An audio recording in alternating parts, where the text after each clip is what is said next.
Hello guys, welcome to DTP with Bubai YouTube channel. আমি অনেকদিন পর ভিডিও ছাড়ছি, তার জন্য আমায় ক্ষমা করবেন। আমি একটু ব্যস্ত আছি, তার কারণে ভিডিও ছাড়তে পারছি না। আবার নতুন করে আমি ভিডিও আপলোড করা স্টার্ট করেছি, তো অবশ্যই চ্যানেলের সঙ্গে থাকুন আর ভিডিও যেগুলো আপলোড হচ্ছে সেগুলো দেখতে থাকুন, আপনাদের কাজে লাগবে। আমি এর আগে 1/4 কীভাবে ম্যাটার ডিজাইন করা হয় এবং সাইজ কিভাবে নেওয়া হয় তার একটা ভিডিও ফেলেছিলাম। তো আপনাদের মধ্যেই একজন আমাকে কমেন্ট করে বলেছিলেন যে 1/6 কীভাবে ম্যাটার ডিজাইন করা হয় তারও একটা ভিডিও বানানোর জন্য। তো আজকের ভিডিওটি 1/6 কীভাবে ম্যাটার ডিজাইন করবেন, 1/6 সাইজ কীভাবে নেবেন সেই ব্যাপারে। তো অবশ্যই ভিডিওটা প্রথম থেকে শেষ পর্যন্ত দেখবেন, আর ভিডিওটা যদি ভালো লাগে তো অবশ্যই একটি লাইক করে দেবেন। চ্যানেলে নতুন হলে অবশ্যই চ্যানেলটিকে সাবস্ক্রাইব করে দেবেন এবং পাশে থাকা বেল আইকনটিও ক্লিক করে রাখবেন। তাতে হবে কি, আমার পরবর্তী যে ভিডিওগুলো আসবে তার নোটিফিকেশান আপনারা পেতে থাকবেন। তো চলুন আজকের ভিডিওটি স্টার্ট করি। তো বেশি সময় না নিয়ে আমরা সোজা চলে আসবো কোরেলড্রতে। এখানে লিগ্যাল একটা পেজ নিয়ে নেব আমরা আগে। প্রথমেই এটাকে ল্যান্ডস্কেপ মোডে করে নিচ্ছি। তো আমরা প্রথমে করব কি, 1/6 একটা সাইজ নেব। তার জন্য রেক্ট্যাঙ্গেল টুলে গিয়ে আমরা একটা জাস্ট স্কোয়ার ড্র করে নেব। এখানে সাইজে গিয়ে সাইজ আমরা বসিয়ে নেব। সাইজ আমার মেপে নেওয়া আছে, তো সাইজ যেটা হবে আমি সাইজে হরাইজন্টাল সাইজ আর ভার্টিক্যাল সাইজ দুটোই আগে সেট করে বসিয়ে নিচ্ছি।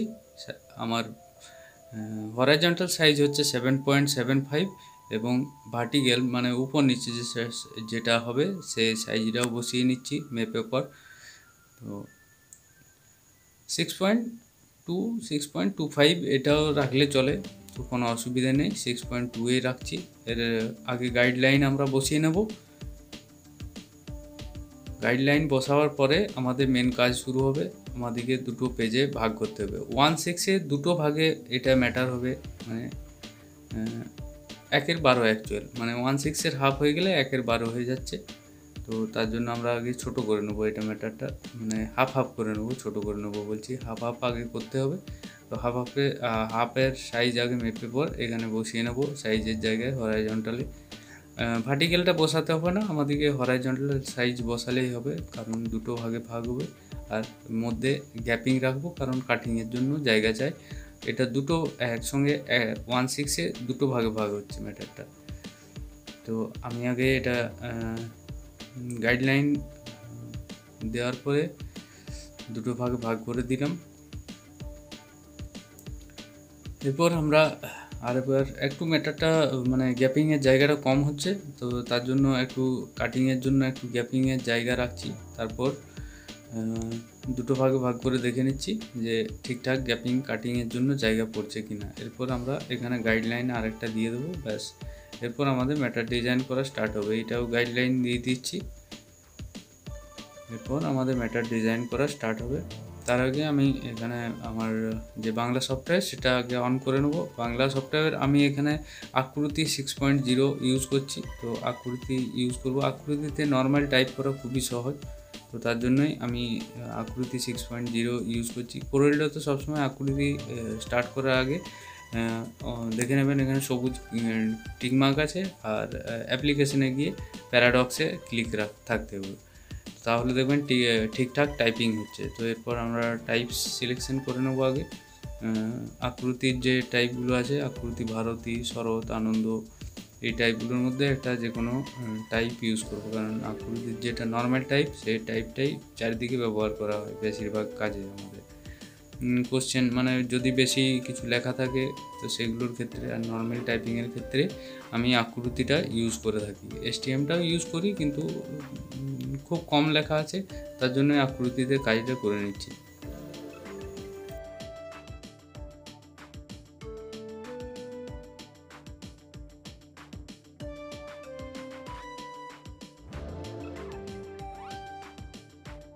তো এরপর আমরা এটাকে একটা রিভার্স ফিল দেবো, তার জন্য রেক্ট্যাঙ্গেল টুল ড্র করে নিচ্ছি।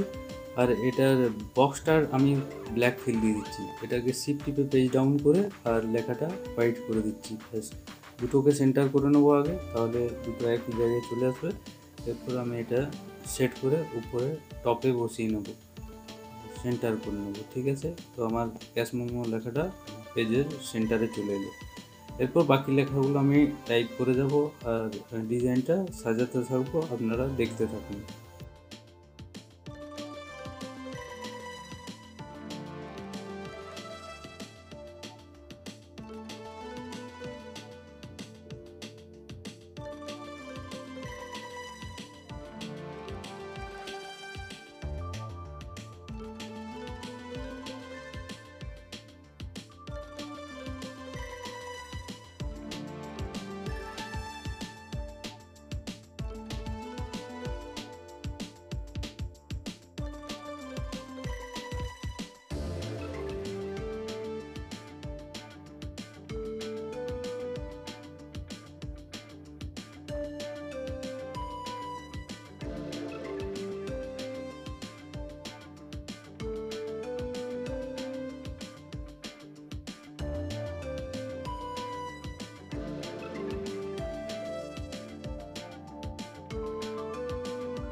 তো বন্ধুরা, এখানে আমাদের কাজ শেষ হচ্ছে। আমাদের 1/12 একটা ডিজাইন তৈরি হয়ে গেছে। তো এরপর আমরা করব এটারই দুটো ভাগ করে 1/6 দুটো সেট আপে একসঙ্গে বসিয়ে নেব। তো এইভাবে আপনারা কাজগুলো করতে পারবেন। 1/6 বা 1/12 আপনারা করতে পারবেন। আমি ম্যাটারটা সেভ করে নিচ্ছি। তো আজকের ভিডিওটি আপনাদের কেমন লাগলো অবশ্যই কমেন্ট করে আমাকে জানাবেন, আর ভালো লাগলে অবশ্যই একটা লাইক করে দেবেন। চ্যানেল নতুন হলে আবার রিকোয়েস্ট করছি আপনারা চ্যানেলটি সাবস্ক্রাইব করে দেবেন। চলুন আজকের ভিডিওটা এখানেই